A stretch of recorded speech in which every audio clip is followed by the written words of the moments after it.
ሰው ሲያየኝ በጣም ይሄ ነው የማይባል በጣም የሚያስፈራ ነገር ነበረና ስትነግረኝ ሁሉም ነገር በቃ ምንም ራሴን አላውቅም። ስትጠራኝ አላወራም። አንደበቴ ተዘግቷል። ሰውነቴ ምንም መንቀሳቀስ አይችልም። ከዛም በኋላ ወደ ሆስፒታል ድጋሚ ይዛኝ ትሄዳለች። ሐኪሞቹም ግራ ገባቸው። ማለት በቃ በሰዓቱም እንደዛ ያደረጉኝ ሰዎች ተይዘዋል፣ ተጠይቀዋል። ማንም ሰው ትተርፋለች ብሎ አልገመተኝም ነበር። ለምን ትንሽ እጄን ሲነኩት ሲለቁኝ ደም ነው የሚፈሰኝ። የቤተሰብና ብሎም ደግሞ የቤተ ክርስቲያን አስተዋጽኦ ምን ነበረ? እስከምን ድረስ ነው? አያት እስከመባል ድረስ በሰዎች ደረጃ ደርሳለች። ከዚህ በኋላ ምን ትጠቅምሻለች? አይኔ እያለ የሚወዱኝ የነበሩት ሰዎች በኋላ ላይ እንደዛ ከሆንኩ በኋላ ምን ታደርግልሻለች? ከዚህ በኋላ እኮ እች ልጅ መትረፍ አትችልም እኮ። ከዚህ በኋላ መጨረሻዋ ወደ መቃብር ወደ ሞት ስለሆነ መትረፍ ስለማትችል ምን ታደርግልሻለች? እንደው ለእነሱ የምታስተላልፊው ምክር ካለሽ? ሰዎች አንፍረድ፣ ፈራጁ ጌታ ነው። ከቶ ስለራሱ የሚያውቅ እስኪ ማን ነው? በቃና ዘገሊላ በቃና ዘገሊላ። በሀገር ውስጥም በውጭም የምትገኙ የቃና ዘገሊላ ሚዲያ ተከታታዮቻችን እንደምን አላችሁ? እነሆ የህይወት ዘቃና ፖድካስት መርሃ ግብራችንን ጀምረናል። አንድ እንግዳ ጋብዤላችኋለሁ። አብራችሁን ቆዩ። በቃና ዘገሊላ። እንኳን ደህና መጣሽ። እንኳን ደህና ቆያችሁ። ራስሽን አስተዋውቂልኝ። ስሜ ዘማሪት ህይወት ይርጋ እባላለሁ። ህይወት ይርጋ ማናት? አስተዳደጓስ ምን ይመስል ነበር ከሚለውን ጀምር። ተወልጄ ያደግኩት ደብረ ማርቆስ ከተማ ከአንደኛ እስከ 8ኛ ክፍል ንጉስ ተክለ ሃይማኖት ትምህርት ቤት አንደኛ ደረጃ ተማርኩኝ። 9ና 10ን ደግሞ ድብዛ ወይም ደግሞ ፕሪፓራቶሪ መሰናዶ ትምህርት ቤት ተማርኩኝ። ያገለገልኩበትና ያደግኩበት ቤተክርስቲያን ደግሞ ወዳጄ ቅዱስ ሚካኤል ዋሻው ገዳመ ሔዋን ሰንበት ትምህርት ቤት ነው ያገለገልኩት። ወደ አገልግሎት እንዴት ገባሽ? ምን ይመስል ነበር ተሳትፎሽ የሚለውን እስኪ እናንሳ። አንደኛ ወደ አገልግሎት ልገባበት በዋናነት ትልቁን ሚና የተጫወተችው እናታችን ነች። ከምንም በላይ ለልጆቿ በመንፈሳዊ ህይወት ውስጥ እንድናድግ እጅግ በጣም ትፈልጋለች። በቃ ሙሉ ህይወታችን በሃይማኖታችን ጠንካራ እንድንሆን ነው የእሷ ህልሟም ምኞቷም። እና ሁለተኛውና በዋናነት ነገር ደግሞ እግዚአብሔር ለእኔ ያደረገልኝ ትልቅ ውለታና ፍቅሩ ነው። ከምንም በላይ ውስጤ ላይ ተቀርጾ ስለነበረ ምንም እንኳን የልጅነት አይምሮ ቢሆንም ከልጅነት ጀምሮ በጣም ብዙ ተአምራትን የሚሰራልኝ ነበረ፣ በጣም ከሚባለው በላይ። እና አንድም ይሄ ነው የቤተሰብ ጥረት ነው። በአገልግሎት ውስጥ የነበረች ተሳትፎስ ምን ይመስል ነበር? በአገልግሎት ውስጥ የነበረኝ ተሳትፎ በዝማሬ፣ በመንፈሳዊ ግጥሞች፣ በስነ ጽሁፎች በእነዚህ አገለግል ነበረ። በቻልኩት አቅም ደግሞ አባቶቼን ከምንም በላይ ማለት በጣም አቅማቸው የደከሙ እነሱም በአቅሜ መርዳት በጣም ያስደስተኝ ነበረ። ለምሳሌ መታዘዝ ሊሆን ይችላል። ቤተ ክርስቲያን ላይ ያሉ የበረከት ስራዎችን በመስራት ከምንም በላይ ህልሜ ነበረና በዚህ አገለግል ነበረ።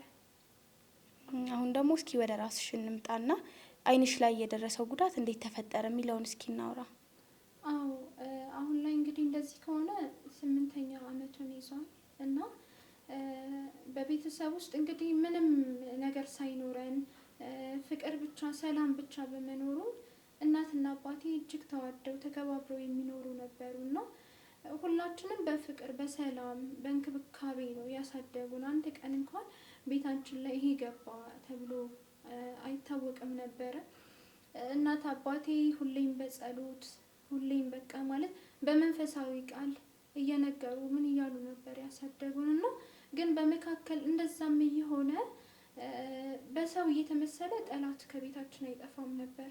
እጅግ በጣም ከባድ ነበረ ማለት እናትና አባቴንም ለማለያየት ብዙ ጊዜ ይጣር ነበረ እና ድንገት ሳይታሰብ የሆነ ጊዜ ላይ እንደ ራስ ምታት አድርጎ ጀመረ። ማለት በቃ ማንኛውም ሰው እንደሚታመሙ ያን ያክል የተጋነነ አይደለም እና ከዛ ሁኔታዬን ስታይ አልሻለኝ እያለ ሲሄድ ቀጥታ ምንድነው ያደረገችው? ወደ ሆስፒታል ይዛኝ ትሄዳለች፣ መንግስት ሆስፒታል።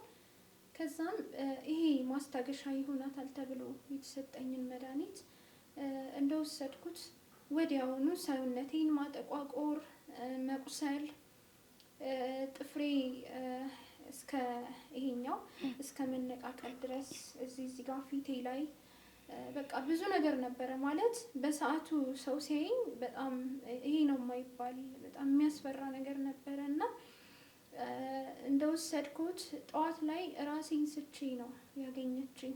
ያለውን ሁኔታ እኔ በሰዓቱ አላቅም። ስትነግረኝ ሁሉም ነገር በቃ ምንም ራሴን አላቅም። ስትጠራኝ አላወራም፣ አንደበቴ ተዘግቷል፣ ሰውነቴ ምንም መንቀሳቀስ አይችልም። ከዛም በኋላ ወደ ሆስፒታል ድጋሚ ይዛኝ ትሄዳለች። ሐኪሞቹም ግራ ገባቸው። ማለት በቃ በሰዓቱም እንደዛ ያደረጉኝ ሰዎች ተይዘዋል፣ ተጠይቀዋል። ይቅርታ ጊዜ ያለፈበት ነው ብለው አመኑ። እነሱም ጥፋታቸውን መድኃኒቱን የሰጡሽ? አዎ አምነዋል። በመድኃኒት ምክንያት ነው? መነሻው እንግዲህ በመድኃኒት ምክንያት ነው። ማለት መድኃኒቱን እንደወሰድኩ ነው እንደዛ የሆንኩት። ግን የራሴ መነሻ ግን በኋላ ላይ የራስ ምታቴ መነሻ በኋላ ላይ እየታየ ሲካሄድ በቃ ይሄ ነገር የመንፈስ ስራ ነው ማለት ነው የጀመረችው። ማለት ሆስፒታል ላይ ሲሄድ በቃ ማንም ሰው ሊያውቀው አልቻለም በሰዓቱ ማለት ነው። እና በጣም ማንም ሰው ትተርፋለች ብሎ አልገምተኝም ነበር። ለምን ትንሽ እጄን ሲነኩት ሲለቁኝ ደም ነው የሚፈሰኝ፣ ይላላጣል ሰውነቴ። በቃ ከጥቅም ውጪ ማለት እውነት ቁማ ትሄዳለች ሲጀምር ማንም ሰው አያስብም። ግን ከጎኔ የነበረችው በሰዓቱ እናቴ ነች። አባታችንም ከመካከል ያው በተለያየ ኬዝ እሱንም እንትን ስለተለየን ስላጣ ነው እና በቃ አብራኝ ስትንከራተት ደፋ ቀና ስትል የነበረችው እሷ ነች። ጣያት እስከ መባል ድረስ በሰዎች ደረጃ ደርሳለች። ከዚህ በኋላ ምን ትጠቅምሻለች? አይኔ እያለ የሚወዱኝ የነበሩት ሰዎች በኋላ ላይ እንደዛ ከሆንኩ በኋላ ምን ታደርግልሻለች? ከዚህ በኋላ እኮ እች ልጅ መትረፍ አትችልም እኮ። ከዚህ በኋላ መጨረሻዋ ወደ መቃብር ወደ ሞት ስለሆነ መትረፍ ስለማትችል ምን ታደርግልሻለች? የእነሱን ወሬ አትሰማም ነበረ እናቴ። እና ከዛ ደግሞ ይባስ ብሎ ለ3 አመት እያዞረ ይጥለኛል፣ ያንቀጠቅጠኛል። ምግብ ስበላ ሳህኑን ይዛ ነው። ሻይ ምንም ስትሰጠኝ በሃይላንድ ነው። ለምን ልክ ምግብ መብላት ስጀምርና ትኩስ ነገር ሲይዝ ይጀምረኛል። አንገቴን ወደኋላ ይጠመዝዝና ይጥለኝ ነበረ። 3 አመት ሙሉ ተሰቃየው። ሙሉ ካርቶኔ መድኃኒት ያለማቋረጥ በወር ጠዋትና ማታ ወስዳለሁ። መድኃኒቱ እየበዛብኝ ሲሄድ እጅግ በጣም ተሰቃየው። ማለት ይደክመኛል፣ ታምሜ ተኛለሁ፣ ምግብ መብላት አልችልም፣ ይዘጋኛል። በቃ አልፎ ሲወራ ቀላል ይመስላልና ከምንም በላይ የማይረሳኝ በዛ ሰዓት ውስጥ እያለሁኝ እናቴ እንግዲህ እንደነገርኩሽ በሃይማኖቷ በጣም እጅግ በጣም ከምልሽ በላይ ጠንካራ ነች። ቤተሰቦቿ ቤተክርስቲያን ነገር ላይ ስለሚሰሩ በጣም መንፈሳዊ ሰው ነበረችና ወደ ቤተክርስቲያን እንደዛ እየሆንኩ ባለሁበት ሰዓት ቅዱስ ገብርኤል ቤተክርስቲያን እናስቀድስ ብላ ይዛኝ ትሄዳለች። ከዛ እያስቀደስን እያለ ከሁል ጊዜ በተለየ ጣለኝና ሞትን ያየሁት ያን ጊዜ ነው። በቃ ማለት እችላለሁ። ማለት የሰው ልጅ ሲሞት እንደዚህ ነው እንዴ ለካ። በቃ ሲቃይ ጣረ ሞት ድምጽ፣ በቃ ጭንቀት፣ ትንፋሽ አትወጣ ነገር በቃ እንዴ ትንንሽ ይታወቀኛል። ማለት ሰውነቴ እንዴ ሲፈረጋገጥ ምናምን ከወደቅኩበት ቀን አርጋ ከኋላ ይዛ አይዞሽ ልጄ አይዞሽ ትለኛለች። ማንም ወደኛ እንዲህ ከማየት በስተቀር መጥቶ ራሱ ያነሳኝ የለም ከሷ ሌላ። እግሯ ስር ሄጄ ስወድቅ እሷ ናት ያነሳችኝና ደሜ እንደዚህ በጀርባዬ ነው የሚወርደው።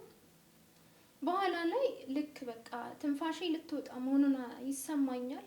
የሚታየኝ ግን ዛፍ የበዛበት ቀጭን ተራራ መንገድ ነው። እንዲህ ወደ ላይ ሆኖ የሚታየኝ አላቅም።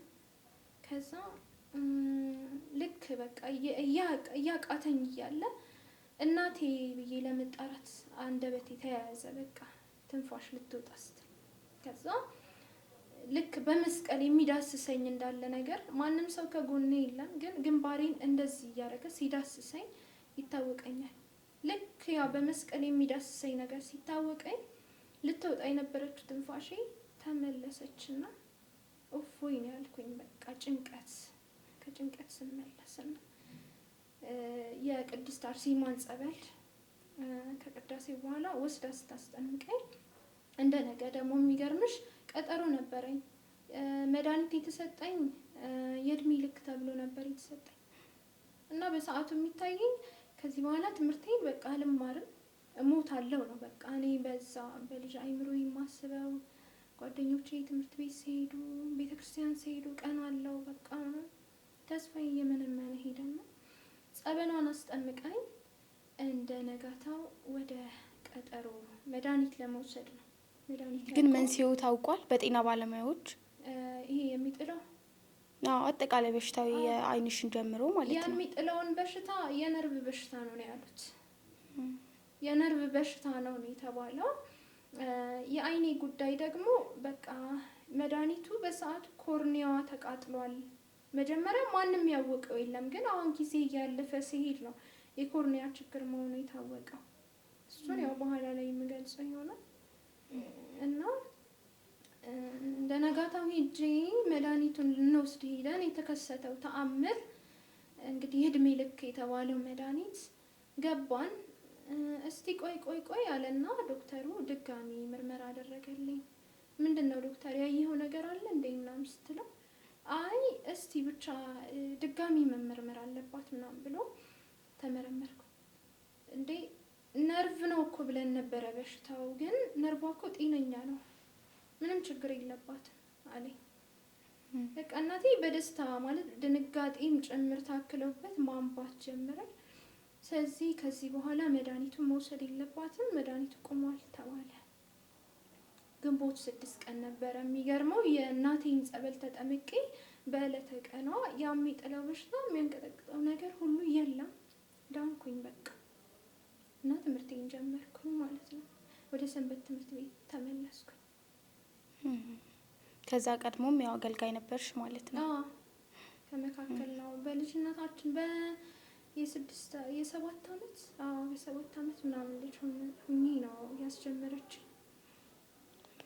እንደው ከዚህ ጋር ተያይዞ በህይወትሽ ውስጥ የማህበረሰብ የቤተሰብና ብሎም ደግሞ የቤተ ክርስቲያን አስተዋጽኦ ምን ነበረ? እስከምን ድረስ ነው? የማበረታታቱ ሁኔታ፣ አይዞሽ የማለቱ ሁኔታ እንዴት ነበር? እስኪ ከቤተሰብ ያው እንደነገርኩሽ ወደ ዓለማዊ አይነት ስራ ለምሳሌ በቃን የማይመለከተን ስራ ላይ በምንገባ ሰዓት ነው የማይወዱት እንጂ በሃይማኖታችን እጅግ የበረታና የጠነከርን እንድንሆን እኔና እህቶቼ ይፈልጉ ነበረ። ቤተሰብ ማህበረሰብ ደግሞ ስትይ ነበሩ። በእርግጥ አንዳንድ ከአንዳንድ ጓደኞቼ አንስቶ ስናይ ዝማሬውን ትቼ ወደ ዘፈን ዓለም እንድገባ የሚገፋፉኝ ልጆች ነበሩ። ህይወት ግን ድምፅሽ እኮ ለዝማሬ አይሆንም ለዘፈን ነው። ለምን ዘፈን አትሰሪበት? በግልጽ አማርኛ ማለት ነው። ለምን ዘፋኝ እኮ ብትሆኚ ብዙ ገቢ ታገኝበታለሽ፣ ብዙ ጥቅም ታገኝበታለሽ። እስቲ ዝማሬ ጋር ምን ታገኝበታለሽ? ለምን ዘፋኝ አትሆኚም? ብዙ ተውታዎች፣ ብዙ ቅስቀሳዎች ነበሩ። በቃ አንቺ ወጣት አይደለሽ እንዴ? ለምን እንደዚህ አይነት አለባበስ አትለብሽም? ይሄ እኮ ምንም ማለት አይደለም። ይሄ እኮ ምንም እግዚአብሔር እኮ የልብን ነው የሚያይ። እቺ አማርኛ ትገርመኛለች። ማለት ልባችን ብቻም ሳይሆን ከላያችንም ነው፣ ላያችንም ውስጣችንም ነው በተግባር ማሳየት ያለበት እንጂ ውስጥ ብቻውን አይደለም። ለምን መጽሐፍ ቅዱስ ላይም ካለባበስ ጀምሮ ስለሚናገር ማለት ነው። ብዙዎች እንደዚህ እያደረጉ ወደዛ ህይወት ወደ ዘፈን ዓለም እንድገባ ይገፋፉኝ ነበረ። ያንን ህይወት እንድከተል ያደርጉኝ ነበረ በተማሪነት እያለሁ ማለት ነው። አሁን ላይ ታዲያ ህይወት በምን ላይ ነው የምትገኙ?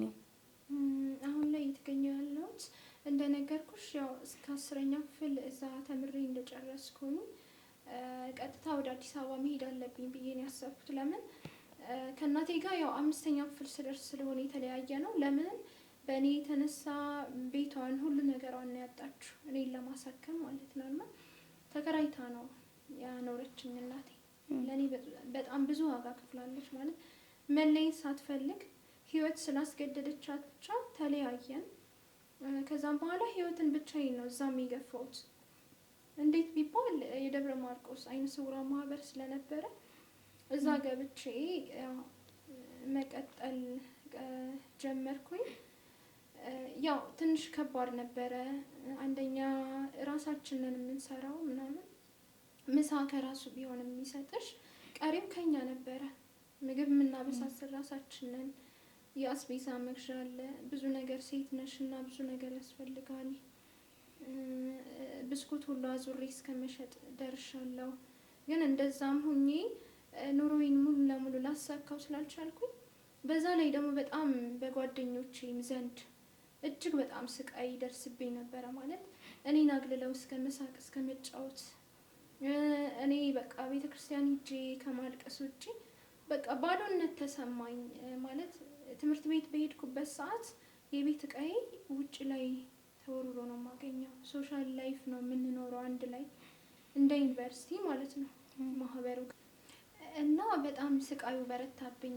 ማለት እንደዛም እያደረጉኝ እኔ ከነሱ ጋራ መቀላቀልን ማለት በቃ በተለያየ ነገር ልጠይቃቸው ሞክሬያለሁ። ቆይ እኔ ምን አድርጊያችሁ ነው? ቆይ ምንድነው ነገሩ ምናምን በምላቸው ሰው በቃ ጥፋቴን ራሱ አይነግሩኝም። አሁንማ ማናለሽ ያቺ በቅንጦት ያሳደገች እናትሽ ዛሬ የለች። ምን ተወኝ እንግዲህ ከዚህ በኋላማ ምን ተወኝ። በቃ ምንም ጥፋቴን ባላወቅኩት መንገድ ዲያብሎስ ልባቸውን አከፋብኝ። በጣም ከባድ ሆነብኝ። ማለት በቃ አንቺንስ መግደል ነበር እስከ መባል ሁሉ ደርሻለሁ። እንቅልፍ የወሰደኝ መስዬ እስከ ማዳመጥ ደረጃ። ከዛ በቃ በጥንካሬ ሁሉን ነገር ለመወጣት ሲከብዳኝ አዲስ አበባ የት እንደማርፍ አላቅም፣ የት እንደምወድቅ አላቅም። ግን በቃ ዝም ብዬ በእምነት ተነሳውና መጣሁ እና በዛ ላይ ሻንጣ ይዣለሁ። እጄ ላይ ያለው ያን ያክል ብዙም ገንዘብ አይደለም። ግን 3 ቀን ሙሉ ቆሎ ውሃ እየበላው እየጠጣው በየቤተክርስቲያኑ ብርዱን ሁሉን ነገር ተቋቁሜ አሳድሩኝ እያልኩኝ የስንቱን ፊት ስንቱን እየቻልኩኝ ያደርኩበት ታይም አለ። እና እንግዲህ ስመጣ ከ10 ወደ 11 ያለፍኩበት ጊዜ ነበረ። እና ቻሌንጁ በጣም በዛ። በዛም ልክ ደግሞ መንገድ ላይ የሚያገኙኝ መጥፎም ጥሩ ሰዎችም ነበሩ። እና በዚህ ሁኔታ ላይ ሰዎች አግኝተውኝ ወደ ቤታቸው ሊያሳድሩኝ ይዘውኝ ሄዱ። እየኖርኩ እያለ የሌላ እምነት ተከታዮች ስለሆኑ ማለት እጅግ በጣም ጫና ተፈጠረ። ማለት ይሄ ነገር ምን ያደርግልሻል? ለምን እውነተኛውን ነገር አትከተይም? እኔ አሁን እዚህ ጋር ሳነሳ ሁሉንም ለመንካት ፈልጌ አይደለም። ግን በዛም ልክ አንዳንድ ሰዎች አሉ ማለት በእምነትሽ የሚመጡብሽና ለምን በቃ ይሄ ምን ያደርግልሻል አለ አይደለ? እኔ ግን ያኔ ለቅዱስ ጊዮርጊስ ፒያሳ አራዳ ቅዱስ ጊዮርጊስ ማደሪያ ጥቼ ያደርኩኝ ሰዓት ሰማዕቱ በቃ እኔ በሃይማኖቴ ጸንቼ መኖርን ስለምፈልግ ምንም ፈተና ይምጣ እቋቋመዋለሁ ሁሉን ነገር እያልኩ እየጸለይኩ ነበር። እና እንደዛ ከማለቴ ነው በነጋታው እነዛ ሰዎች ነው ያን ያክል እኔ አሁን ብዙም ባላብራራውም በጣም ስቃይ ሲበረታብኝ ከነሱ ቤት ወጣሁ። ከዛም ወጥቼ እንዲሁም አሁን ተስፋ አልቆርጥም። ሁሉም ሰው አንድ አይነት አይደለም የሚለው ነገር በልቤ ስላለ ሌሎችም ሰዎችም እንደዚህ ይዘውኝ ሄደው እግዚአብሔር የተመሰገነ ይሁን አሳልፎ አልሰጠኝም። ግን ደግሞ ያው በሴትነቴ ምንድነው ጥቃት ሊደርስብኝ ሲል በዛ ምክንያትም ደንግጬ የወጣሁበት ጊዜ አለ።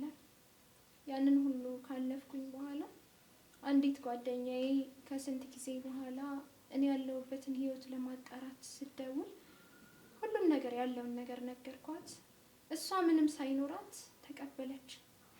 ኪራይ ላይ ሆና በሶ እየበላን ብታምኝም ባታምኝም እንደዛ አድርገን ህይወትን ገፋ ነው። ግን እየበረታ ሲሄድ ወደ አካባቢያችንም ሰላም የለም። ግን በቃ ጓደኛዬ ቤዝዬ አንቺም ችግር ላይ ነሽ፣ እኔ ተደርቤ ላሰቃይሽ አልፈልግም፣ ስለዚህ መመለስ አለብኝ ብዬ ትኬት ልቆርጥ ሲሄድ እንዳጋጣሚ ታክሲ ላይ አንዲትን ሴትዮ ያገኛለሁ። ያለውን ነገር እንዲሁ ትጠይቀኛለች። ነገርኳት። ተመለሺ እባክሽን፣ በቃ ትምህርትሽንም ተመዝገቢ፣ ቀጥይ፣ አይዞሽ፣ ምንም ችግር የለውም። ዛሬ አሜሪካን ሀገር ነው ያለችው። አይዞሽ በቃ እኔ በቃ የቻልኩትን አግዝሻለሁ ብላ ብር ሰጠችኝ። ለቤት ክራይ ከፈል፣ ትምህርቴንም ተመዝግቤ መማርን ቀጠልኩኝ። ያቺ ሴት እውነት ለብዙ ወራት እያገዘችኝ ነው። በጣም እኔ መወዳት መልካም እህቴ፣ መንፈሳዊት እህቴ፣ ከምንም በላይ የማከብራት የምወዳት እና በዚህ ምክንያት ያው ጀመርኩኝ።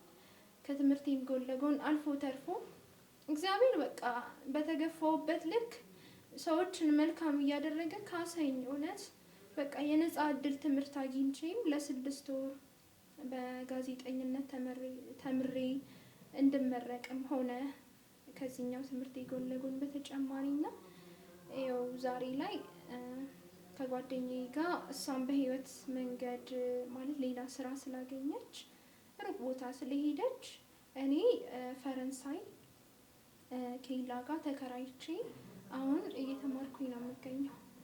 ደብረ ማርቆስ በነበርሽበት ወቅት ወደ አይነ ስውራን ማህበር ገብቼ ነበር ብለሽኛል እና እሱን እድል ማን አመቻቸልሽ? እናቴ ነች። እንደምንለያይ አትነግረኝም ነበር እና ሆዷ አይችልም፣ ከኔ መለየት አትፈልግም እና ምን አደረገች? አመቻችታ ከጨረሰች በኋላ ልጄ እንግዲህ ቤት ውስጥ ያለውን ስራ መስራት ማስተምርሻለሁ፣ ጥገኛ እንዳትሆኚ፣ በእምነትሽ በቃ ጠንካራ ሁኚ፣ ሴት ልጅ ነሽ፣ ጥንካሬን ከኔ ተማሪ፣ ነገ ላይ ህይወት መስርተሽ መኖርሽ አይቀርም፣ የሰውን ልጅ በደንብ አስተውይ፣ በቃ ብዙ ነገር የእናትነት ምክሯን ብዙ ነገር ለግሳኝ ተቃቅፈን መለያየት እምቢ እያለን እየተለቃቀስን ነው። አሁን ቻው ብያት ዞርልና መልሼ ስሟን ጠራለሁ።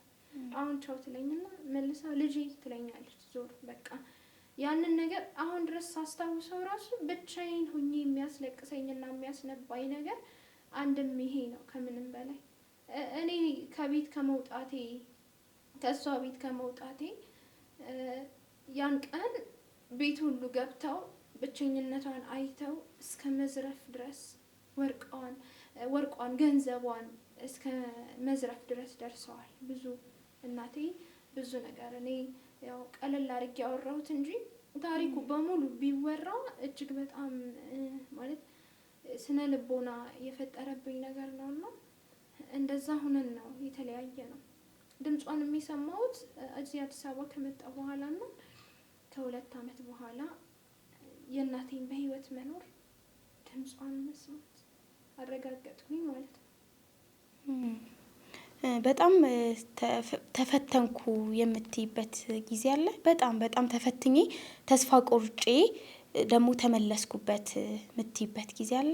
አዎ፣ ጥንካሬ ከምንም በላይ ሊለየኝ የነበረው ነገር ብዙ ሰዎች አይዞሽ ችግር የለውም በቃ እናግዝሻለን ይሉኝና አምናቸዋለሁኝ። በቃ ተስፋ ይሰጡኛል። በቃ ትልቅ ነገር የሕክምናዬን ነገር ሁሉ ሊያሳኩልኝ በጣም ብዙዎች ቃል ገብተውልኝ፣ ግን ሴት በመሆኔ ብቻ የቀረብኝ ነገር ማለት ያልሆነ አይዲያ ያነሱብኛል። ለምሳሌ በቃ በዚህን ጊዜ ገንዘቡን ሊልኩት ከሆነ በግልጽ ስነግርሽ ለምን በቃ እንደዚህ አብረሽም አታድሪም ያሉኝ ብዙዎች አሉ። ብዙዎች አይ እንዲህማ አይሆንም በፍጹም እዚህ ህይወት ውስጥማ ልገባ አልችልም ምናምን በሚል ብዙ እድሎችን አጣሁኝ። ኢቭን እንኳን አንዳንድ ጓደኞች አንቺ መዳንሽን አይደል እንደምትፈልጊ ምን አለ ዝም ብለሽ ብትገቢበት ያሉኝ የገፋፉኝ። ረሃብና ጥማት በዛ እንግልት ሰዓት ማደሪያ አጥቼ በምንከራተትበት ሰዓት ምን እንደነካኝ አላውቅም። ጥንካሬ ሊለየኛልና የአይጥ መርዝ ገዝቼ ከአንድ ክርስቲያን የማይጠበቅ ነገር እንደሆነ አውቃለሁ። ግን ደግሞ የሚታየኝ እያመጣ የሚያሳየኝ ጨለማ ነገር ከፊት ለፊቴ ከዚህ በኋላ ጥሩ ነገር እንደማይጠብቀኝ ሰው ሁሉ እንደጨከነብኝ አድርጎ ነው የሚያሳየኝና ቦታ እንኳን ብመርጥ ምን አለ ያንን ገዝቼ ይዤ እሄዳለሁ ቤተክርስቲያን። ይገርማል። ቤተክርስቲያን ይዤ ሂጄ ቁጭ አልኩኝ የሆነ ድንጋይ ላይ ነገር። ከዛ ያንን ለመውሰድ 3 ጊዜ ወደ አፍንጬ በቃ እኔ የምነጋገረው እንደዛ እያደረኩኝ በቃ አምላኬ ሆይ ኃጢአት እንደሆነ አውቃለሁ፣ ግን በቃ ድፍረትን ስጠኝ።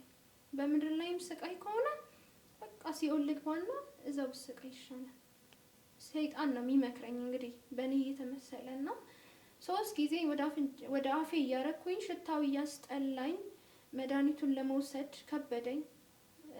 ግን 3 እንደዛ አድርጌ ልክ በ4ኛ በቃ ያለ የሌለ ኃይሌን ተጠቅሜ ልክ ለወስደው ስል ከርቀት ተይ ልጄ ተይ ተይ እባክሽ የሚል ድምፅ ሰማለሁ። ከዛ ደነገጥኩኝና ኮቴን ይሰማው መስሎኝ እኔ ይህንን ሳወራው ዛሬ ላይ በደስታ ነው የማወራው። ለምን በቃ ያ ጊዜ እውነት አልፏል አላውቅም። ከዛ ያንን ድምፅ ስሰማ መልሼ ደነገጥኩኝና ሻንጣዬ የያዝኩት ሻንጣ ላይ ከተትኩት። ከዛ ማን ነው ምናምን ብዬ አሁን ሰው መምጣቱን ነው የምጠብቀው። ተይ ልጄ ያለኝን ሰው ነው የምጠብቅና ከዛ አሁን ይመጣል እያልኩ ያ የሰማሁት ኮቴ የለም። ተይ ልጄ የተባልኩትም ድምፅ ማንም ወደኔ ዝር ያለ ሰው የለም። ከዛ በስመ አብ ወልድ ብዬ ማትቤ ከዛ ከተቀመጥኩበት ቦታ ተነሳሁኝና አሁንም ጉዞዬ ወደ ማላቀው ማደሪያ ፍለጋ ቦታ እየጠየቅኩኝ ሰውን አሻግሩኝ እያልኩኝ ሻንጣ ተሸክሜ መንገላታት ጀመርኩኝ። ሄድኩ። አሁን ደግሞ እስኪ ወደ ዝማሬሽ እንግባና ስንት መዝሙሮችን ሰራሽ? መዝሙሮቹስ እንዴት ተሰሩ የሚለውን እናንሳ። የሚገርምሽ ግጥም ላይ በጣም ሰነፍ ነኝ ማለት አልችልም። እና እኔ እስካሁን ሳስበው የሚገርመኝ ነገር ዝማሬ እስቲ ምን አለበት ግን አንድ ዝማሬ ብሰራ የሚለው ነገር። ይሄ ሁሉ ነገር ከተመቻቸልኝና ማረፊያ ካገኘው በኋላ ማሰብ ጀመርኩኝ። ከዛ የራሴን ህይወት በተመለከተ ለምን አልሰራም ብዬ አንዲት ርዕስ ብቻ ነው በቃ ራሴን እንትን ያልኩት። ከየት መጣ ሳልለው ቤት የሚመታ ግጥም እንዳለ ይደረደር ጀመር በአንድ ቀን። በማይታመን መልኩ አንደኛውን ዝማሬ ግጥሙንና ዜማውን በአንድ ቀን ነው የሰራሁት። አዲስ አበባ ከመጣሽ በኋላ ነው አይደል? ይሄኛው ከአዲስ አበባ በፊት ነው። እዚህ ከመምጣቴ ደብረ ማርቆስ በነበርሽ ሰዓት ጽፌዋለሁ፣ እንብያለሁ፣ ዜማ ሰርቼለታለሁ፣ ተገምግሟል ምናምን በአባቶቼ። ግን መዝሙሩ አልወጣም ነበረ።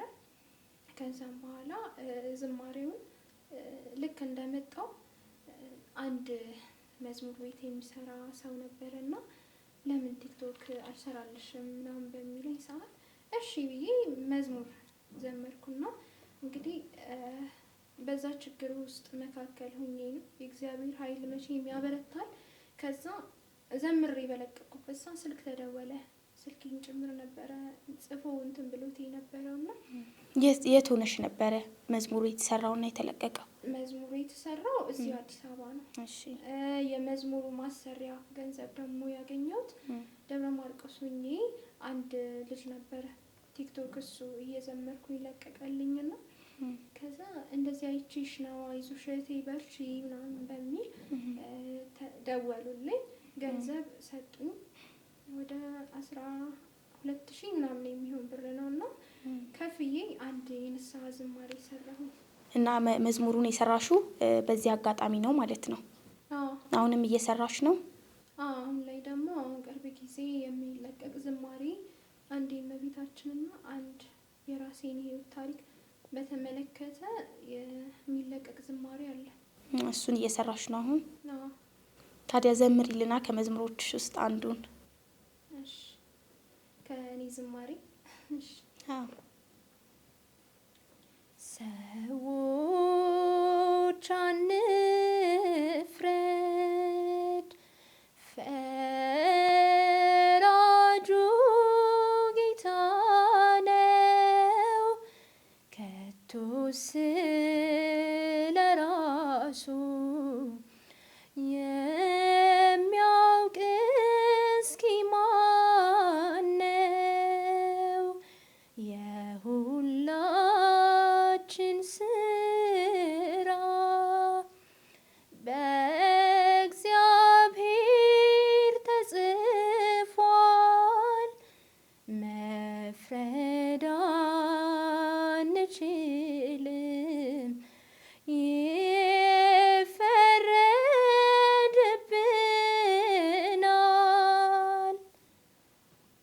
ዝማሬ መላእክትን ያሰማልን። አሜን። ከራስሽ ከሰራሻቸው ዝማሬዎች አንዱ ነው? ራስሽ ነሽ የጻፍሽው ዜማውንም የሰራሽለት? አዎ ዜማና ግጥሙ የራሴ ነው። በአገልግሎት ላይም ሆነሽ ወይም ደግሞ በህይወትሽ ውስጥ ማትረሹ ይሄ ገጠመኝ የምትዩ ገጠመኝ ካለሽ እስኪ አጫውችኝ። እሺ የገጠመኝ እንትን የማረሳው ወደ ኋላ ዞር ስለሆነም ሰንበት ትምህርት ቤት ላይ ያለው ነው እና እጅግ በጣም ማለት ዝማሬ በምናቀርብበት ሰዓት የቅዱስ ሚካኤል በዓል ሆኖ የመዝሙር ልብስ ልንለብስ ወደ አዳራሽ እየገባን ነበረና በመካከል በጣም እታመማለሁ። ማለት በቃ አላውቀውም መንስኤውን ያዞረኛል ምናምን፣ ግን ያንን ሁሉ ቻል አድርጌ ከነበረኝ ፍቅር የተነሳ ዝማሬ አገልግሎት ውጭ እንዳያረጉኝ ታማለች ብለው ቻል አደረኩና አይ ምን ሆነሽ ነው የት ምናምን ሲሉኝ ኧረ እኔ ምንም አልሆንኩም አላመመኝም በፍጹም አሞኛል እኮ ቻል አድርጌ ነው እና አንዴ እቀመጣለሁ አንዴ ቆማለሁ። ከዛ አይ እናትሽን ነው የምንጠራት ምናምን ሲሉኝ ወይኔ በቃ ከአገልግሎት ውጭ ሊያደርጉኝ ነው ዛሬ ሚካኤልን በዓል ሳልዘምር ወረብ ሳልወረብ ልሄድ ምናምን ብዬ ዋሸኋቸው። እዛ ነቅተውብኛል። ደወሉ። አይ በቃ እንጠራት ምናምን ብለው በድብቅ ይጠሯታል። እናቴ ደንግጣ ትመጣለች። ነይ በቃ መውጣት አለብሽ። አስቢ በዚህ ሰዓት ምንድን ነው የሚሰማሽ? ከዛ አይ እናቴ አልወጣም እላታለሁና ከዛ ከመካከል ጓደኛዬን ትጠራታለች ከሰንበት ትምህርት ቤት። ኧረ ምንም አልሆነችም አልታመመችም አውቃ ልታስመስል ነው። አላቅም እንግዲህ ማለት እኔ ምን እንዳደረኩኝ አላቅም። እኔ ላይ ያላት አመለካከት ጥሩ ስላልነበረ ብቻ ልጅቷ እናቴን መጨረሻ ላይ ክፉ ቃል ትናገርና ትሰድባታለች። በቃ ሁለተኛ እዚህ ቤተክርስቲያን አትመጭም ጭራሽ ተባልኩኝ። አይሆንም ብዬ በቃ ለምን እናቴ በቃ አይሆንም ለትንሽ ጊዜያት ከለከለችኝ። እየተደበቅኩኝ ቤተክርስቲያን መሄድ ጀመርኩኝና በቃ በጣም ተቸገርኩኝ። ጭራሽ ከቤት እንዳልወጣ ነው የተደረኩት። ያችን ክፉ ቃል ስለተናገረቻት እንደዚህ አይነት ቦታ ነው እንደ እኔ እኮ ትክክለኛ መንፈሳዊ ህይወት እንድትማሪ እንጂ ከእንደነዚህ አይነት ጋር እንዴት ትማሪያለሽ? በጣም ተናዳለች በሰዓቱ እና በህይወቴ ማረሳት ያን ጊዜ ያለቀስኳት ለቅሶ እስከ መቼ ማረሳው። መሬት ላይ እየወደኩ እየተነሳው በር ዘግቼ ለምን በቃ ከቤተ ክርስቲያኑ ቀረው ነው እኔ እና እንደዛ አይነት ቻሌንጅ ነበረ። ከዛ በኋላ እስክን ተመለሽ ወደ ቤተ ክርስቲያን አገልግሎት? አዎ ተመለስኩኝ። እግዚአብሔር ይመስገን። አይ ጥሩ ገጠመኝ ነው። ከአገልግሎት ካለሽ ፍቅር የተነሳ ነው እንጂ ሌላ ምንም አይነት ምክንያት ኖሮሽ አልነበረም። ታመሽ አልታመምኩም ብሎ የአገልግሎቱ እንዳያልፍሽ ያደረግሽው ጥረት በእውነት ደስ የሚል ነው። ያው ጥሩነቱ በጣም አልታመምሽው፣ ወዲያው ተሻለሽ። አይ በሰዓቱ እንኳን በጣም አሞኝ ነበር። ምን ነበር ያመመሽ? ያን ቀን በቃ የማዞር ስሜት፣ ማቅለሽለሽ፣ ብዙ ነገር በቃ አለ አይደለ እንደ ትኩሳት ነገር ሰውነቴና እንደዛም ሆኖ ግን መውጣት አልፈለኩኝም። ያችን ቀን እንድታልፈኝ አልፈለኩም ነበር። ደግሞ ማይክ ሊሰጠኝ የነበርኩት እኔ ነበርኩኝ ምናምን እና የመጀመሪያ ጊዜሽ ነበረ እንደዛ ቃል ሲገባልሽ? የመጀመሪያ ጊዜ ነበር ማይክ ይሰጥሻል ስትባይ? አዎ ለዛ ነው ጉጉት ያደረብሽ። ጥሩ ገጠመኝ ነው። እንደው ከዚህ ጋር ተያይዞ በጣም ጠንካራ ሴት ነሽ ከሰማሁት ታሪክሽ ተነስቼ። ይሄ ስብዕና ከየት መጣ? እንዴት ተገነባ? ፍቅሩ ነው ማለት ለኔ ይሰራልኝ ብዙ ነገር አለ ማለት አሁን ወደቀች ሞተች ሲሉኝ ጓደኞቼ በአስማታዊ ነገርም ቢጠምዱኝም በጸበሉ ድኛለሁኝ። ብዙ ነገር ደርሶብኛል። በነገራችን ላይ እንደዚህ ሁኜ ለራሱ እንደዚህ ማየት አቅቶኝ ለራሱ መስተፋቅር እስከ ማድረግ ድረስ 1 አመት ሙሉ ተሰቃይቻለሁኝ በሌላ እምነት ተከታይ ሰው። ከዛ ሁሉ ድኛለሁኝ። እናቴ ሰማዕቷ ቅድስት አርሴማ ሰው በሆዱ እንዴት አውሬን ይሸከማል? ነፍሳት ፈጥሮብኛል። ምግብ በምበላ ሰዓት ይቀበለኛል። በእግሬ በእጄ በጀርባዬ እስከ መንቀሳቀስ ድረስ እንቅልፍ እስከ ማጣት ድረስ ደርሻለሁ። በውጤቴ በጣም ዝቅተኛ ውጤት ነበር የማመጣው። ልክ ትምህርት ቤት ስገባ ክላስ ለመማር ስገባ ጩሂ ጩሂ የሚለኝ መንፈስ ይፈታተነኛል። ከዛ ስወጣ ሰላም እሆናለሁ። እና ያንን ሁሉ ነገር ሕክምና የዓለም ሐኪሞች ጠቢባን ሳይሆን ያዳኑኝ አንድ አምላክ የኔ ጌታ ኢየሱስ ክርስቶስ የመብርሃን ልጅ እሱ ነው ደርሶ ዛሬ እዚህ ደረጃ ላይ እንድደርስ ያደረገኝና በህይወቴ መቆሜ ሚስጢር በሱ ምክንያት ስለሆነ ፍቅሩ ገብቷል። እውነት በቃ ራሴን ከፍ ለማድረግ አይሁን እንጂ በውስጤ ገብቷል እጅግ በጣም እና መቼም ላልተው ራሴን አሳምኜዋለሁ። እንደው በአካል ጉዳታቸው ምክንያት ተሸማቀው አንቺ የደረሽበት ደረጃ ላይ ያልደረሱ ያልተማሩ በቤተ ክርስቲያን ህይወት ደግሞ አገልጋይ መሆን እየፈለጉ ያልሆኑ ሰዎች ወጣቶች አሉና እንደው ለነሱ የምታስተላልፊው ምክር ካለሽ? አንደኛ የራስ ተነሳሽነት የሚባል ነገር ያስፈልገናል። ማለት በደንብ አስበውበት ወደ መንፈሳዊ ህይወት ከገባው አልወጣም እንዳልወጣም እግዚአብሔር ሆይ አንተ እርዳን ብለን በጸሎት አምላክን መጠየቅ አለብን። በንስሐ ሙሉ ለሙሉ ተጸጽተን መመለስ ሰው ነንና ልክ ነው፣ ደካማ ነን። እኔም ነገ ላይ ምን እንደሆንኩኝ አላውቅም። ማለት ተስፋዬን ለእግዚአብሔር ነው የጣልኩት። ለምን የሰው ልጅ ፍጹም አይደለም፣ ግን እርሱን አምኖ መንቀሳቀስ ያስፈልጋል። ለማገልገል ማሰብን ብቻም ሳይሆን ቁጭ ብሎ ከራስ ጋር መማከር ያስፈልጋል። እና ብዙዎች እግዚአብሔር ይመስገን አሁን ላይ ያው ዘፈን ዓለም ውስጥ ያሉት እንኳን እየመጡ ነው። እግዚአብሔር የተመሰገነ ይሁን። በጣም ደስ ይላል። አሁን ላይም የቀሩ ካሉ የእውነት እንደ ክርስቶስ ፍቅር የሚያስደስት ነገር የለም።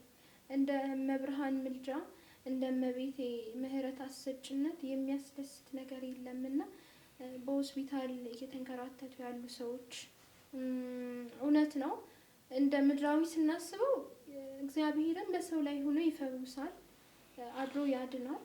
ግን ደግሞ እምነታችንንም ሳንተው ሁሉን ነገር እግዚአብሔርን ምርኩዝ አድርገን ብንጠይቀው መልካም ነው እና ቢመጡ ቢሳተፉ ቢያገለግሉ ቢማሩ በዋዛ ፈዛዛ የሚያልፈው ጊዜ ቤተክርስቲያን ሄደው ቃል እግዚአብሔር ቢማሩ በቃ ሁሌም ጸሎታቸውን ቢያደርሱ መንፈስ ቅዱስ በውስጥ ስለሚሰርጽ እንደዚህ ቢያደርጉ በጣም አሪፍ ነው። ሌላው ደግሞ በአካል ጉዳተኝነታቸው ተሸማቀው ያሉ ልጆች አሉ ተብሏል። እውነት ነው። ብዙ እህት ወንድሞቻችን ማለት ሙሉ አካል ይዘው እንትን ብለው እርግጥ ነው አካል ጉዳት ስለደረሰበት ሰው ጎደሎ ነው ማለት ባይቻልም፣ ግን ደግሞ በተለያየ ምክንያት አካላቸውን ያጡ ሰዎች ምንም መስራት እንደማይችሉ ተምረው የትም ቦታ መድረስ እንደማይችሉ ነው የሚታሰበው። ግን ራሴን ለማጽናናትም ሳይሆን መስራት ይቻላል። ቤት ውስጥ ያለውን ነገር መስራት ትችያለሽ። ውጭ ላይ ያለውን ነገር ተምረሽ የግልም ስራም ሊሆን ይችላል። አካል ጉዳተኝነት ሳይገድብ መስራት ይችላል። ስለዚህ ማህበረሰባችን ደግሞ በጣም የግንዛቤ እጥረት አለበት እና አካል ጉዳተኞች ቢያወጣቸው እነዚህ ሰዎች እኮ ዛሬ ላይ ተምረው ነገ ላይ ህይወታቸውን መስርተው ወልደው ስመው የሚኖሩ ቤተሰባቸውን አስተምረው ትልቅ ደረጃ የሚያደርሱ ናቸው። እውነት ከቤት ቢወጡ ማለት ነው። እና አውጧቸው በቃ ምንም ማለት አይደለም። ምንም በቃ የሰው ልጅ እኮ ተሰባሪ ሸክላ ነው አይደል እንዴ? ስለዚህ ማንኛውም ሰው ነገ ላይ የሚደርስበትን አያውቅም። ስለዚህ ቢያወጧቸው ተስፋ አላቸው፣ ትልቅ ህይወት አላቸው። ስለዚህ ያውጧቸው። ወደፊት ይህንን ነገር ሰርቼው አድርጌው ባልፍ ብለሽ የምታስቢው የምትመኙ ነገር አለ? አዎ፣ ለኔ ከምንም በላይ የእግዚአብሔር ኃይል ሆኖ የሰው ልጅ ደርሶልኛል ማለት በተጠማው በተራብኩኝ ጊዜ ምንም እኔ መጥፎ ሰዎችን ብቻ አይደለም ማሰብ ያለብኝ፣ ከጎን ያሉ መልካም ሰዎችንም ማሰብ አለብኝ። እና ዛሬ ላይ ወገኔ እንደደረሰልኝ ሁሉ እኔም ትንሽ አቅም አግኝቼ በተለይ እነዚህ መንገድ ላይ ያሉ ህጻናት በቃ ስንት ትልቅ ደረጃ የሚደርሱ ልጆች እውነት በቃ በአቅሜ ልክ ብረዳቸው ባግዛቸው፣ ትልልቅ ሰዎች አባቶቼ እናቶቼ ጎዳና ላይ ያሉትን ሰዎች እነሱን ማገዝ ፈልጋለሁ። ደግሞም እንደማደርገው ህልሜ ነው። ሌላኛው ነገር በእኔ ምክንያት ቤቷን ሁሉ ነገሯን ያጣች እናቴ ሁሌ በባዶ ተስፋ ነው እያኖርኳት ያለሁት። ዛሬ ላይ አብራኝ እንድትኖር ትፈልጋለች። አብራኝ እንድትሆን እፈልጋለሁ። የእናትነት ፍቅር እጅግ በጣም ያንሰፈስፈኛል። አባት እናት ያላቸውን መንገድ ላይ ሳይ እንባ ሁሉ የሚተናነቀኝ ጊዜ አለ። ያው ላለማማረር ያክል እንጂ እናቴን እጅግ በጣም እፈልጋታለሁ። እና እኔ ከተቻለ በቃ አቅማቸው የሚፈቅዱ ሰዎች ካሉ ከእናቴ ጋር እንድኖር የሆነ ነገር ቢያመቻቹልኝ በቃ ህልሜ ነው። አሁን ራሱ የምጠይቀው ነገር ቢኖር እናቴ ሳትሞትብኝ ማስታመም ፈልጋለሁ። ህመም ላይ ነው ያለችው። መርዳት ፈልጋለሁ። ከጎኔ ሁኚ እሷን መንከባከብ ፈልጋለሁ። እንደዚህ መሆኔ ምንም አይገድበኝም። እውነት በቃ እኔ ከጎኔ ካለች እሷን በቃ መርዳት ፈልጋለሁ። አሁን ላይም በተከራየሁበት ላይ አብራኝ እንድትሆን ያላደረኳት ቋሚ ቀጣይነቱን ይሄንን ሰው ስለሆነ ያገዘኝ ቀጣይነት እንዴት ልወቅ እናቴን ጉድ እንዳላደረገ በሚል የተነሳ ነው እንጂ በቃ እኔ ሁሌ እሷን ሳስብ በቃ እኔ እንጃ ቃላት አይገልጸውም። ብቻ ከባድ ነው። አሁን እናትሽ በምን ሁኔታ ላይ ነው የምትገኙ? የት ነው ያለችው? ማረፊያ በማጣቷ ምክንያት እና ያው መግለጽ በማልፈልገው ሰው ምክንያት መቄዶንያ የሚባል ድርጅት ውስጥ ነው ያለችው እና ከዛ ወጥታ ከኔ ጋር መኖር ትፈልጋለች። የት? ደብረ ማርቆስ ነው? አዲስ አበባ? አይ እዚሁ አዲስ አበባ መቄዶንያ ውስጥ ነው ያለችው። ስነ አእምሯ ሁሉ ነገሯ ጤነኛ ነች። የስነ ልቦና ኬዝ ብቻ ነው ያለባት እና ያው ያለፈውን ሀብቷን ያለፈውን ንብረቷን ስለምታስታውስ ብቻ ስነ ልቦናዋ ተጎድቷል። መስራት ግን አትችልም። ማለት ህመም ተደራርቦባታል። እሷ አሁን ከዚህ በኋላ የሚያስፈልጋት እኔ ከጎኗ ሁኜ የልጅ ፍቅር እንድሰጣት፣ እንድንከባከባት፣ እንዳስታምማት ነው የምትፈልገው። ስለዚህ ማንም የላት። ማንም እኔ ነኝ ተስፋዋ።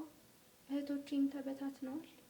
በየቦታው ናቸው ያሉት። በቅርቡ ያለሁት እኔ ነኝ እና አንድ ወገን ቢደርስልኝ ትንሽም ነገር ቢሆን ቢመቻችልኝ እናቴን ከመርዳት ወደ ኋላ አልልም። እኔ እህት ወንድሞች አሉሽ? ወንድም የለኝም፣ ግን እህቶች አሉኝ። 4 ነን አጠቃላይ ሴት ልጆች። ያው እነሱ የአካል ጉዳት የለባቸውም። አንቺ ብቻ ነሽ ከቤቱ አይደል? ይሄ እኮ እንትን ነው ማለት የኔም ባልታሰበ ነገር ስለተከሰተ እንጂ ሌሎቹ ጤነኛ ናቸው። ለምን ይሄ ከእንትን የሚመጣ ስላልሆነ ተላላፊ በሽታ ስላልሆነ ሌሎቹ ደህና ናቸው፣ እግዚአብሔር ይመስገን። እንደው በመጨረሻም ሳልናገር ይሄ አልፏል ብለሽ የምትዩ ሀሳብ ካለሽ እድሉን ልስጥሽ። ሳልናገር አልፏል የሚለው ነገር ቢኖረኝ በድጋሚ ምርመራ ጀምሬ ነበረ አይኔን እና ከስንት ጊዜ በኋላ ያው አይኔ ቁስሉም ሁሉም ነገሩ እየዳነ እየጠራ ስለሄደ የኮርኒያ ችግር ነው እንጂ ሌላው ነገር ነርቡ ምረቲናውም ሁሉም ነገሩ ጤነኛ ነው የተባለው። በመንግስትም በግልም ሆስፒታል በአልትራሳውንድ ውጤትም ሲታይ አይኔ ሙሉ ተስፋ እንዳለው ተነግሮኛል፣ እግዚአብሔር ይመስገን። እና ግን እስካሁን ታክሜ ምድር ልጅ ነበርኩኝ። ይሄኔ ማየትን ጀምሬ እንደ ልቤ ተሯሩጬ መስራት የምችል ልጅ ነበርኩኝ። እና ግን ደግሞ አገር ውስጥ የሚሰራው በማቴሪያል እጥረት ምክንያት ወደ ውጭ ሕክምና እንድደረግ ተደረገ እና ግን ዛሬ ላይ እነዛ ቤተሰቦቼ ከጎኔ ስለሌሉ ያ ሁሉ ሀብት ስለረገፈ የተጠየኩት ገንዘብ 3 ሚሊዮን ብር ስለሆነ ለሌላው ቀላል ሆኖ እያለ ለኔ ግን ከብዶኛል። ስለዚህ ዛሬ ላይም እንግዲህ እኔ የትኛው እምነት ይሁን ከሌ አይደለም ከዚህ ጋር የሚያያዝ ጉዳይ ስላልሆነ ምክንያቱም ስለ ጤና ስለ ህይወት ነው የጠየኩትና ልጅ ያላቸው እህት ወንድም ያላቸው በዚህ ህይወት ውስጥ ደግሞ ኑሮው የዳኑ ሰዎችም ስለሚኖሩ መቼም ይህን ተመልክተው ያንን እንኳን ማሟላት ባይችሉም የተወሰነውን ያክል ቢያግዙኝና ሕክምናዬን አግኝቼ ይሄው ድኛለሁ ብዬ ዛሬ እንደቀረብኩት ሁሉ ቀርቤ መስክሬ ወገኖቼን በአይኔ እያየሁ አመሰግናቸው ዘንድ መሰክር ዘንድ የቻላችሁትን ያክል ልታግዙኝ ስል እህታችሁና ልጃችሁ እጠይቃለሁኝ ማለት ነው። መቼ ነው ተስፋ እንዳለው የተነገረሽ? ወደ ውጭ ሄደሽ እንድትታከም የተነገረሽ መቼ ነበር? ህክምናው በነገራችን ላይ 2 አመት ሆነው ምርመራ ከጀመርኩኝ ለራሱ ማለት ነው። እኮ የገንዘብ እጥረት እንዳለብሽ ካወቅሽ በኋላ እድል አላገኘሽም? አሁን ሄደሽ የሆነ አንዳንድ ሚዲያዎች ላይ የመናገር እድል አላገኘሽም? ሚዲያዎችን አናግሬያለሁ። እግዚአብሔር ይባርከው። ነጋሽዬ ታዋቂ ነው፣ መንፈሳዊ ኦርቶዶክስ ሚዲያ ላይ በመስራት በጣም ይታወቃል እና እጅግ በጣም የምወደው ወንድሜ፣ ስለ እውነት በቃ ከልቤ እሱ ነው እንደው እውነት ህይወቴን ያቃና ማለት እችላለሁ። ማለት በቃ ምንም ቢሆን እንኳን መኖር የምችልበትን ነገር አመቻችቷል። ወገኖቼ አገር ውስጥ ያሉ ውጪ ላይ ያሉ እንዲያግዙኝ አድርጓል። እውነት ነጋሽ እያነባ ነው ያዳመጠኝ። በቃ ማለት ስለ እውነት በቃ አዛኝ ወንድሜ፣ እጅግ በጣም የምወደው።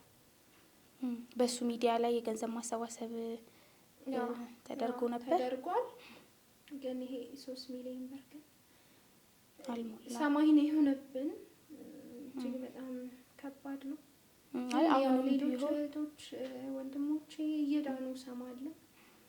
ምንም ቢሆን እንኳን በየመንገዱ እንኳን እየተሰበሰበ ምን ሰማው ብዙ ነገር አለና እሱን እድል እንኳን ላገኘው አልቻልኩ። አሁን እሱ ቢሆን እኔ ዛሬ ላይ የት በደረስኩ ነበረ። 2 አመት የተጀመረው ህክምና እስከ ዛሬ የአይን ብርሃኔን አግኝቼ ነበረ። ግን ያው የሰው ልጅ ብቸኛ ከሆነ እንግዲህ አሁንም ቢሆን ጊዜው አልረፈደም። ኢትዮጵያውያኖች ደጋጎች ናቸው እንደሚታወቀውና እህታችን ታሪኳን ሰምታችኋል። በምትችሉት በአቅማችሁ ልክ እርዷት እና እውነት ቅድም እንደነገረችን ደግሞ ትልቅ ህልም ያላት ልጅ ነች። ወደ ህልሟ እናቅርባት። የመጀመሪያ ህልሟ እናቷን ከመቄዶንያ ድርጅት አውጥታ እሷ ጋር መኖር፣ እሷ እናቷን ማገዝ ትፈልጋለች እና ወደ ህልሟ እናቅርባት እላለሁኝ። በዚህ አጋጣሚ እንደው በመጨረሻ ማስተላለፍ የምትፈልጊው መልእክት ካለ ድሉን ልስጥሽ።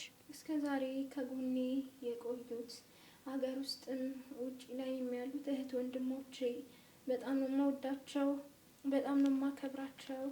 በመንፈሳዊ ህይወቴ እንድበረታ ላደረጉኝ ይህንን የእናንተንም ሚዲያ ቃና ዘገሊላ እጅግ በጣም እውነት በጣም ትለያላችሁ።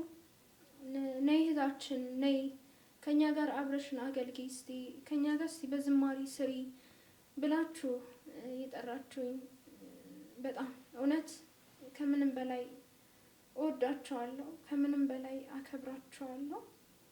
መምህርንም እንዲሁ አድርጌ አመሰግናለሁኝ ከምንም በላይ እና እጅጉን በጣም ማመስገን እፈልጋለሁ። ሌላኛው ነገር እንደው እባካችሁ አንዳንድ በደካማ ጎን ሊገቡ የሚፈልጉ ሰዎች አሉ።